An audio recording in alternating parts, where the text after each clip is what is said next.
What's up, Marwen fans? This is Raphael from C Manga, and welcome back to another review of the Breaker New Waves. This week's chapter 195. So, have to admit that was quite an abrupt ending to the fight between the disciple and the master, and I have to admit, slightly disappointed because I was hoping for a bit more from Shi-Woon. I obviously didn't expect him to beat Chung-Woo. There's no way that was going to happen. The experience and, as I said, the general technique and skill was just that much apart. They were years apart in terms of, you know, the level that Shi-Woon would need to reach to be able to match Chung-Woo. But as I said, I was hoping he could get like maybe a punch off and connect something that would make Chung-Woo acknowledge his strength. But whatever, this is what we get. And as I said, it was very swift. I mean, we have at the beginning Shi-Woon looked amazing. I mean, the first page of this chapter had him truly the essence of a demon. I've seen Black Origin Threshold drawn well in this series before, but this one just looked like the pure essence of the Black Origin Threshold, a pure demon. And then the following page we have Chung-Woo. He's completely calm and composed, and in the, we might as well say, blink of an eye, it looked like he only twitched his hand and swiftly defeated Shi-Woon, incapacitating him by breaking both his arms and legs. Ouch. So I was literally sitting there thinking, wow, that was quick. Like, I just couldn't think of anything else. I was really wondering what Chung-Woo was going to actually do next time to, you know, stop Shi-Woon. And I did list off, you know, kind of forcefully beating him down as a option, and I guess this was the way it was done. But I didn't think it was going to happen right at the beginning of the chapter. But as I said, I'm not, you know, completely disappointed. This isn't going to ruin the hype for me, as I'm kind of thinking that Chung-Woo is definitely been protecting Shi-Woon all this time. I'm starting to believe it more. This is kind of the second, you know, I'd say comic this week, where a character has been portrayed as evil, and then it's like they actually aren't. Yeah, in my earlier review this week, Bleach, you know, Ishtar being the betrayer, we've kind of got Chung-Woo doing the same thing. He's saying one thing, but meaning a completely other thing. I can clearly see he's acting now. He's putting on the show for Kaiser and for the others to see, so no one's going to affiliate Shi-Woon with him. He's openly denying that Shi-Woon is not his disciple. He's most likely trying to protect him from the organization now that he's revealed he's got the Black Origin Threshold as well. And he literally keeps saying he's not my disciple. And funny enough, where I kind of picked this up, it was very subtle. He mentioned Shi-Woon's name. He's never, so far, since, you know, they met, I didn't actually see him mention Shi-Woon's name. Like, even when he started to gain these memories, he was just like, what are you doing here? You're not my disciple anymore. But he clearly openly mentioned Shi-Woon's name, so that's making me think, yeah, he's consciously aware of what he's doing, and he has some ulterior motives that's most likely for Shi-Woon's benefit. But the way he was going on when he stomped on his head and everything, even Kaiser was thinking, wow, he's going a bit too far.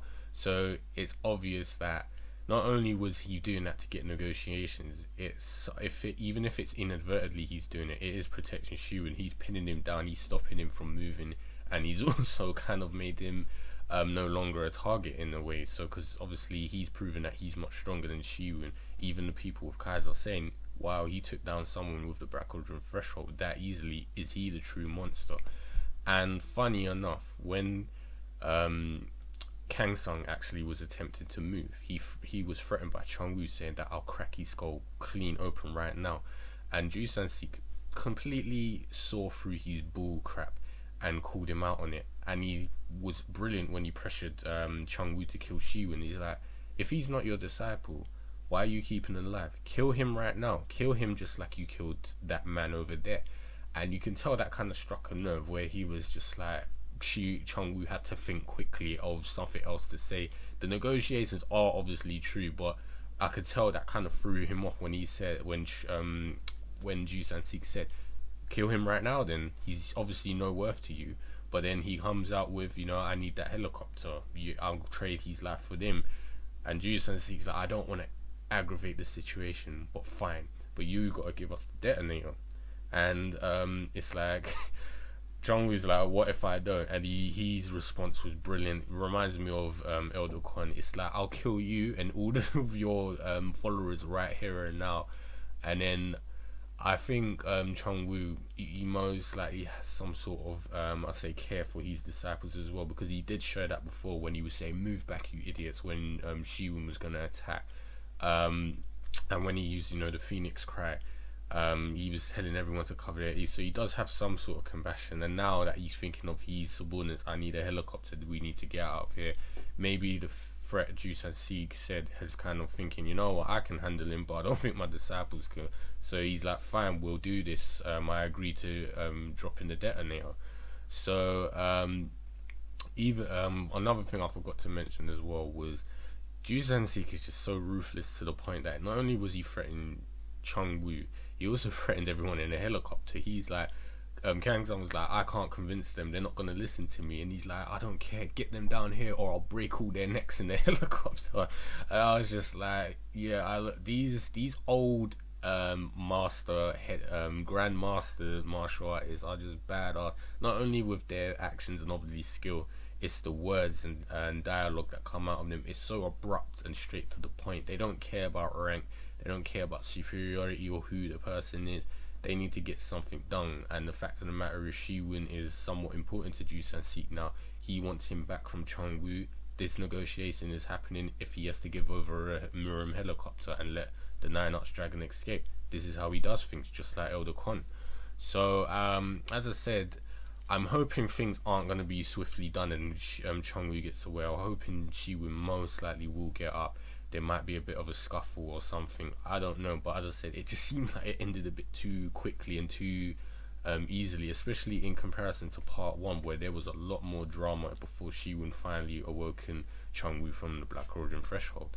So last little thoughts of this week's chapter was the betrayal. It was so brilliant that Chun Marang straight up portrayed Jung-Chan, leading him straight to Ryuji, and I was like, yes, Ryuji, the Dokkenran, is still alive. I had so much hope, praying that van bombing didn't kill him. I just thought, no way is this powerful guy gonna be killed off like that. We've already seen Elder Jung die that way. I didn't want to see another person get knocked off that easily because of some coward basically setting up a whole ambush for everyone there, including Gyu-Bum, to die.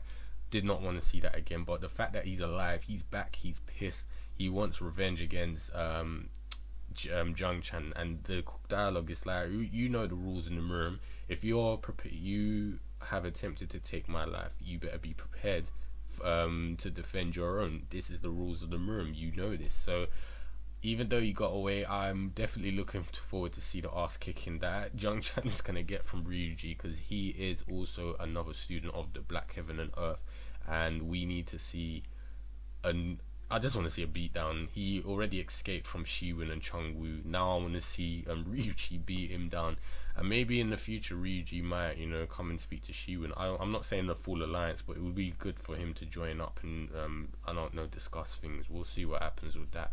But as I said, despite it being kind of initially cut short in terms of the way Shi-Woon was defeated, this was an enjoyable chapter, and I'm having some good hopes for next week. So as I said, I'm not convinced Chung-Woo with the whole bad guy act. I definitely think he's defending Shi-Woon, and I want to see how much further that's going to go before, I don't know, maybe things will go south. But as I said, enjoyable chapter, can't wait for next week. So you guys know the usual. If you've got any opinions, leave them in the comment box below, and I'll speak to you guys next week. Take care.